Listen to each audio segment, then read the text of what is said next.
me wa marry you on. My you get you like really wow work on it.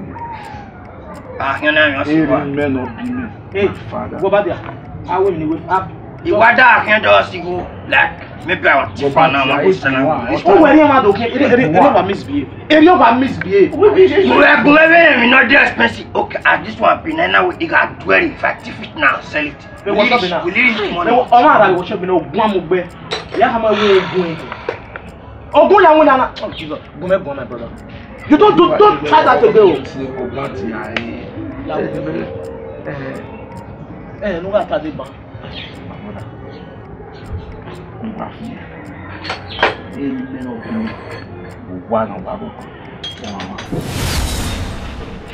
anyway, I don't know muka housing. I don't feel can't ask it now.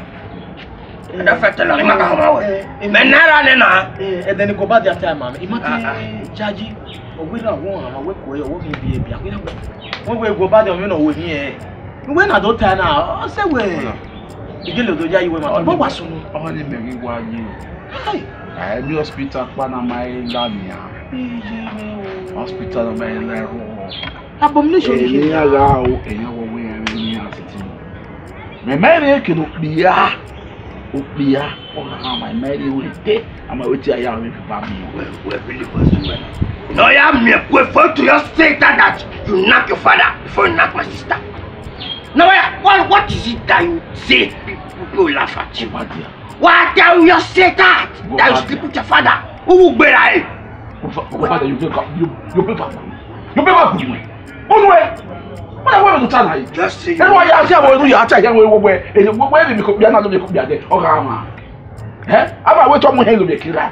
What I want to do? Ona pour this palm service. Put shut your mouth. Keep quiet. When we most times go back there, you know man. Look at you because a character in a way I was a one. But you look at you. A customer I never ban ya. Oh what Hanania, it was what type of woman. Eh? It was very big woman, big one, but I don't want to go back there. Easy to be mechanic. I know you are talking woman. Okay, now, like a solution make it go out again. And I don't know what to do. Nah, bring a man down. You need solution. There are more solution coming and I agree with that. We have solution gum. Solution gum in one month. Where do you put the solution gum? Go back there. But we need a solution. We got my solution gum. Man, I stand over one down. Go back there. I don't get two bosses now. Mammy here. A bonnet in here. One arrange everything. Say solution. Go back there. Arrange Jamie here. First solution gum for your friend. To solution father. No, I don't ask you. I want to know the expensive things so that I don't have to sell everything. When you money at 84, I've been a shirt mechanic shop at the 84 spanner, 1952 spanner, 1714. A shirt mechanic workshop in here.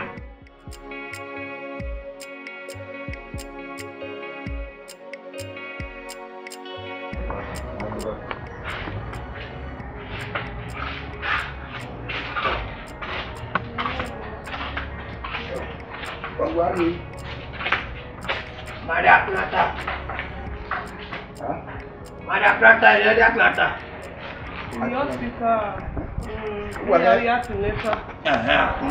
What can I see me? Yeah. What can I see me? What back at you? I didn't know my issue. Where you were. It's not a funny, but I don't know where you were. What back are we to say you were no more? What can I go for everyone bow away? A mother came and bow away. Where? Also, no, oh, Mudane, you just work me. I am very well. I'm not going anywhere. Oh, Baba. Kona lele ní àrí hospital ẹ pé ní yìnyín àwọn iṣẹ́ tí mo kọ́ lele ní alẹ́ lè dùn yàtọ̀ hospital àwọn yóò wà níhìn náà pa òdìgbà náà àwòrán èèyàn náà bí ẹnu. Uye nwe When we get out there, you just get a more you go. Oh, why do you go?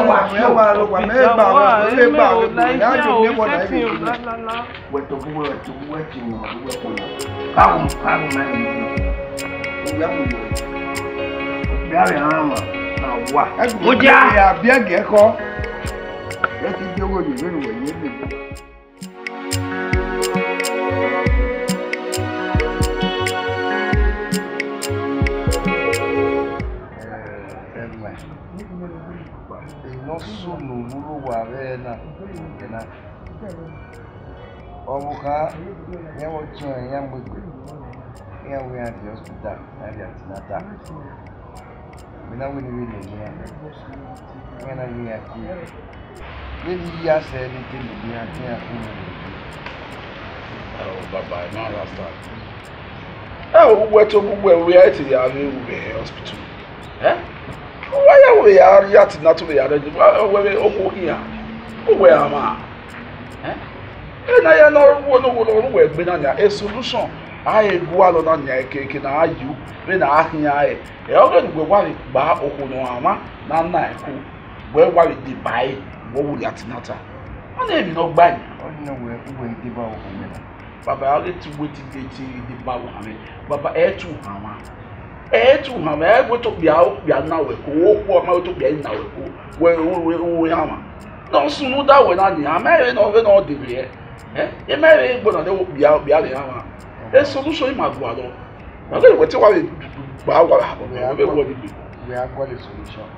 Now, to my name, you know me now, no do ye you know na ya mananya o ga mi bi de ni na ya je o ma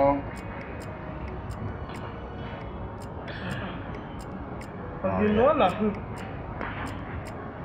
gbogbo na fi ona e ki o ge mi ku ara le ru yo no na Be fast. Fasting and prayer. Okay, wow. Go be a team of persona. Miss Wado, your team. A pastor way. A pastor way. No, that is a move one young now. Then you never tell her that we know then the Korea now. We have a mirror here. We have Melvin Yoga so when I call it.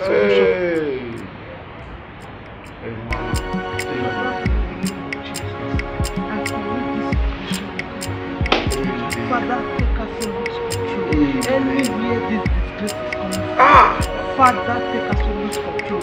Any evil arrow, any arrow of disgrace that is shot towards this family, by thunder, by fire, in the mighty name of Jesus. Amen. Anything that is possessing my father-in-law, I set him free by thunder, by fire. I set him free by thunder, by fire.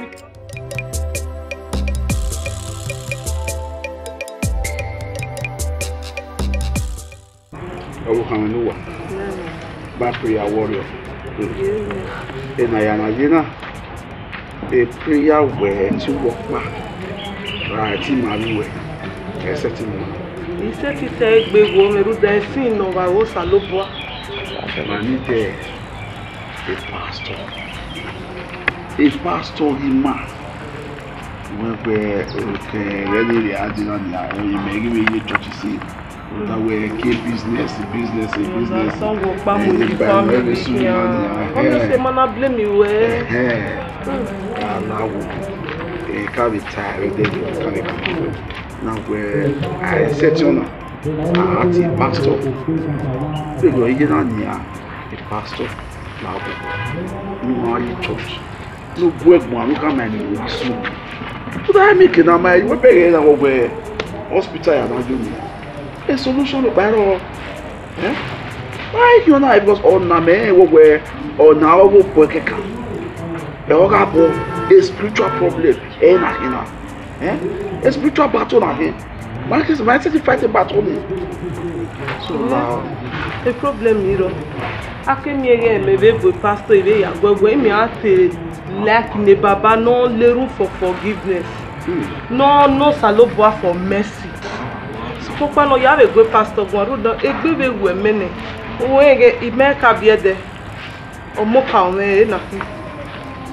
Veni wave ya me cravings, ave symptoms. Eri baba wave ya mo e fruit ya nu dele kinu na biogume na bio ye friji. E baba ya gba me ya le ya ni. E pa bi awe. Wave mo be ajo be wo ya yin ewe. Veni emi gele wave ya wo ko. Eri wave we baba. Yin gi wave ye na go momo. Ogbeso wave total wave fruit wave ya yo boyara re ko. Ikpe woman spiritual. Malake condition na mi na. Oyi magi ka when it choose baba no na ve ogege ne de. E baba no ashi kian choose. Baba ge ne de like da me ma no no sunu na ikpe woman. Imere gbo na de. Ni keki yan wa gbo. Imere mi gbo na de. Imere o me ififa na ya won. Ama e o ti e ya o me ififa na ya bere. Ha! It's disgrace now. Wow, that's where I want to. Yeah, I'm not ready to pass over. Well, don't be married. Don't be married. Eh? It's a good one. Only master no here. Yeah, we will do. Every single guy na Virginia, na we won't worry. The breadwinner of the family. We break down all over. Now we go. You have to pastor one. You have to make sure that a pastor is. You have to do anything possible to make sure that a pastor is and they will not get a solution now. God is in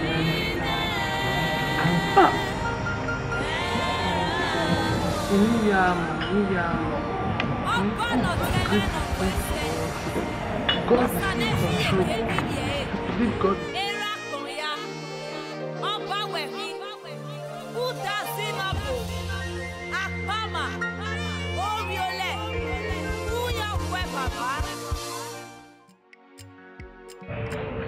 Brazil baby, for we canceling the church.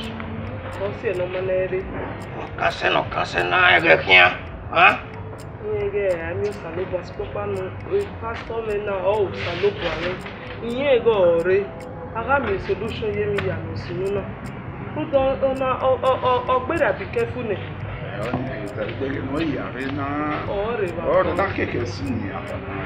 when I thought I died, you only a face now. We know me. Every disappointment is a blessing. Every delay is another blessing.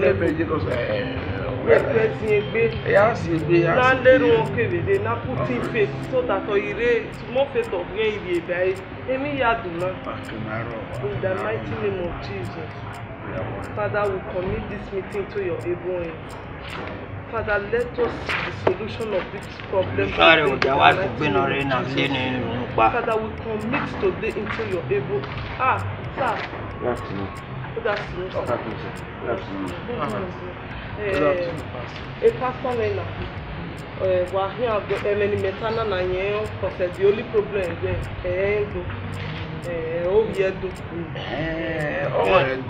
all the guys. I'm telling them that you don't speak Benin. Oh, yes, it doesn't matter how many markets. Even our brother will know about no either. I told you about my father-in-law. He has been like this ever since. I don't know what's the problem. Good afternoon, sir.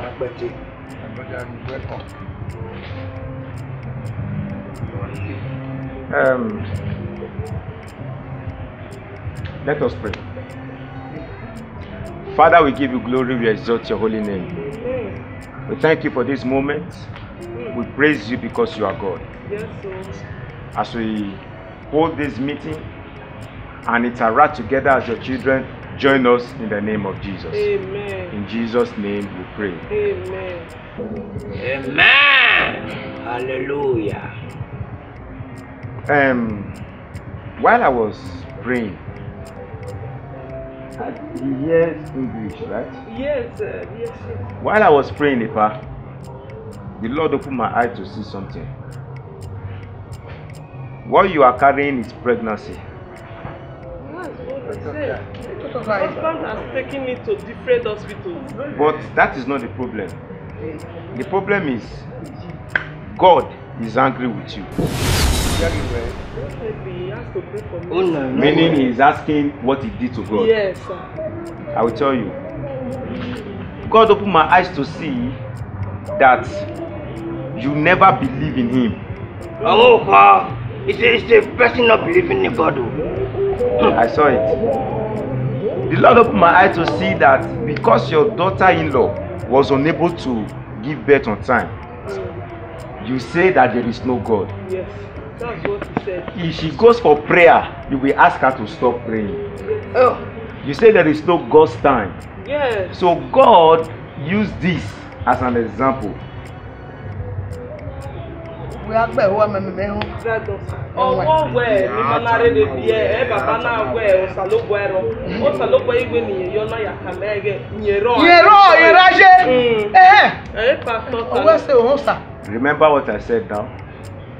Ọ̀wádùn jẹ́rẹ̀ rẹ̀ nìyẹn sanagẹ̀ nínú ayọ́bọ̀ gbẹ̀wò ẹ̀gẹ̀ ọ̀sàlóbọ̀ ẹ̀rọ nothing like God's time. Ó ṣàlóbọ̀ àtùpọ̀ àtẹ̀wé àdéhùn àwọn ọlọ́dún ká máa ń yẹn lọ. Wọ́n ti ọ̀nà manare. Udakọ̀. That's what he said. So you are going to believe in Christ. You are going to believe that God still exists. You know, God make your daughter-in-law to get pregnant, and at the same time you too to get pregnant, so that he will show you his power. Now, sir, do you believe that there is God? Ogu jaji we take a condition where then we have believe because Salobaro I mean no Saloba ye ma we yin ro. You have to have faith so that in aga leru on se. The na you have faith, na we dey go back wa. We no jina. I have faith. I want you have to have faith. You no le jaji. Jaji go Salobaro. Jaji ni for mercy. He's saying he knows God exists. Okay, yes, good. So since you believe God exists, have you decided to leave all those your gods? Because I see some charms, I see some gods in your village that you serve. Is that true? You will leave them behind because they don't pay. Now you are going to repeat after me. Say, Lord Jesus. Lord Jesus. I believe that you are God. That you are God. And you came to live. And you came to live. And die for my sins. And die for my sins. Thank you for having mercy on me. Thank you for having mercy on me. In Jesus' name I pray. In Jesus' name I pray. Oko. Amen. Ọ̀rẹ́ máa rẹ̀ kó náà gbèlè bá lọ́wọ́ owó ègbè. Lẹ́kọ̀ọ́ wọlé gbèlè lérùn. Èmi kò kàn jí mi. Èmi kò kàn jí mi. Well, I was at home when you called that I should come urgently. You know, you already told me about this before. You see, so long our Father here has used his mouth to accept Christ. The Bible said in the book of Romans chapter 10 verse 10, it said, with our heart we believe and with our mouth confession is made. No problem. Every other person in the family, even you, mommy, if you have not accepted Christ, you have to accept him because he's your Lord and personal Savior. Yes. So nothing else we can do. We've already prayed, and let's leave the remaining one for God.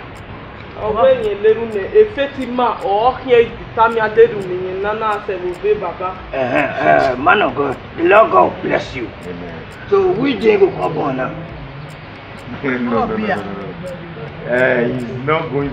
He's not going to give birth. He's not a woman. But to say that this I say yes, the God that did it without, you know, him having a womb, that same God can still heal him. We cannot do everywhere, call to life. So I will have to be on my way, and people should just try out. Definitely, if God my brother, I would love to see you in church. No problem. My brother, pray for someone to do it. We're not going to pray for ourselves. No need. Okay. Thank you, sir. God bless you, sir. And it's the Lord I saw you in church. You will not be following your wife. Always going to church. Thank you, sir. We'll come on Sunday. Thank you, sir. Thank you very much. I appreciate this. Egbe mi la gbo koko. We gbe ti pastor na kamu. Wa se si wa jaji. Eye sanye. Eye woni. Ijaji ni wa no. Ijaji no salo baro. Ba jaji. O wenu we na yiro na bi na ma uleru no mi kina no leru we no mi kina ma bi no wa. Ano. Ati de no abe. Oni me. No yu salo bwa no leru we no we na no le go na yo na. No di ai no no yiro na wa. Ana ati follow kan. Follow kan mo wo. Follow kan wa na hin. A jeje wa wonu chejo nu bu mo buluko. Ona see properly. Okay. See properly. Hey! Follow kan. Okowe. Imatamawe. Ijaji ona ogo salogwa ayagbegwe gbo. Mama re muja. You see? It's not that we got the money to do the flower. You see the goodness of God. We get the money for. Thank you, Jesus. We believe you. Thank you, Jesus. Thank you. Thank We you. thank you. We thank you. We thank you. Everybody has to believe that God exists.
The kingdom of God, and every other thing shall be added unto you. When you have Christ, you have the word.